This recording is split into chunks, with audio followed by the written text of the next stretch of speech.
নমস্কাৰ মৰমৰ ছাত্ৰ-ছাত্ৰীসকল সকলোকে স্বাগতম জনাইছোঁ আন এটা ভিডিঅ'লৈ।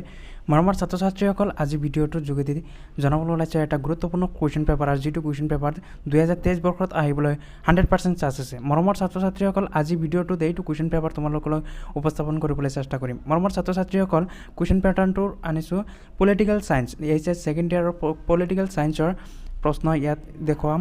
মৰমৰ ছাত্ৰ-ছাত্ৰীসকল ইয়াত স্পষ্টকৈ দেখুওৱা আছে মাৰ্কিং চিষ্টেমটো কেনেকুৱা থাকিব, কোনটো প্ৰশ্নত কেনেকুৱা থাকিব, ইয়াত সন্মুখৰ পেজ কুৱেশ্যন পেপাৰ কেনেকুৱা ইয়াত চোৱা, ইয়াত ডিটেইলছত দিয়া আছে। মৰমৰ ছাত্ৰ-ছাত্ৰী পলিটিকেল ছায়েন্সত ফুল মাৰ্কছ 100, পাছ মাৰ্ক 30, 3 আৱাৰ্ছৰ এক্সাম হ'ব। মৰমৰ ছাত্ৰ-ছাত্ৰীসকল ইয়াত কুৱেশ্যন পেটাৰ্ণটো পাৰ্ট ক অংশ দেখুওৱা হৈছে, পাৰ্ট এ ক শাখা। ইয়াত প্ৰথমটো কুৱেশ্যনত লিখা আছে answer the following as directed, তলত দিয়াবোৰৰ নিৰ্দেশ অনুযায়ী উত্তৰ লিখা। ইয়াত প্ৰথমটো প্ৰশ্ন ইয়াত দেখুওৱা আছে মানৱ নিৰাপত্তা প্ৰতি, দ্বিতীয়টো ইয়াত প্ৰশ্ন হিচাপে দেখুওৱা আছে প্ৰশ্নবিলাক চোৱা নিম্নলিখিত ৰাষ্ট্ৰসংঘৰ কোনটো সংস্থাই পাৰমাণৱিক প্ৰযুক্তিবিদ্যাৰ নিৰাপদ আৰু শান্তিপূৰ্ণ ব্যৱহাৰ দিটো চোৱা চিতা কৰে। ইয়াত 4টা অপশ্যন আছে, 4টাৰ মাজত কোনটো অপশ্যন হ'ব। প্ৰথমটো অপশ্যন নিৰস্ত্ৰীকৰণ সম্পৰ্কীয় ৰাষ্ট্ৰসংঘতি সমিতি, আন্তঃৰাষ্ট্ৰীয় পাৰমাণৱিক ইন্ধন এজেঞ্চি, ৰাষ্ট্ৰসংঘৰ আন্তঃৰাষ্ট্ৰীয় নিৰাপদ সমিতি ওপৰত উল্লেখ কৰা এটাও নহয়। ইয়াত 4টা অপশ্যনৰ মাজত এটা অপশ্যন চইচ কৰিব দিছে আৰু যিটো হ'ব তাত ক্লিক কৰিব লাগিব। মৰমৰ ছাত্ৰ-ছাত্ৰীসকল আন এটা প্ৰশ্নলৈ আগবাঢ়িছোঁ। ইয়াত আন এটা প্ৰশ্ন হ'ল 1985 চনত ছোভিয়েট ইউনিয়নত, ইয়াত এটা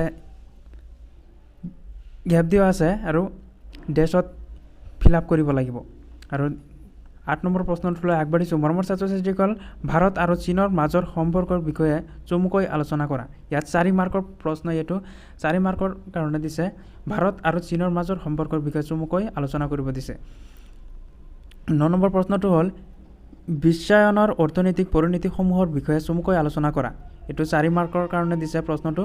আৰু 10 নম্বৰ প্ৰশ্নটো আগবাঢ়িছোঁ। মৰমৰ ছাত্ৰ-ছাত্ৰীসকল ইয়াত দিয়া আছে বিশ্বজনীন দৰিদ্ৰতাৰ বিষয়ে চমুকৈ লিখা। এইটো প্ৰশ্ন 4 মাৰ্কৰ। মৰমৰ ছাত্ৰ-ছাত্ৰীসকল নেক্সট প্ৰশ্নলৈ আগবাঢ়িছোঁ। খিলঞ্জীয়া জনসাধাৰণৰ অধিকাৰ আৰু পৰিবাৰৰ মাজৰ সম্পৰ্ক কি, চমুকৈ আলোচনা কৰা। আন এটা প্ৰশ্নলৈ আগবাঢ়িছোঁ। ভাৰতক ৰাষ্ট্ৰসংঘৰ স্থায়ী সদস্য পদ প্ৰদান কৰিব লাগে বুলি ভাবেনে? তোমাৰ উত্তৰ যুক্তি দৰ্শোৱা। ছোভিয়েট ইউনিয়নৰ খণ্ডিতকৰণৰ পৰিণতিসমূহ আলোচনা কৰা। এইটো 6 মাৰ্কৰ প্ৰশ্ন।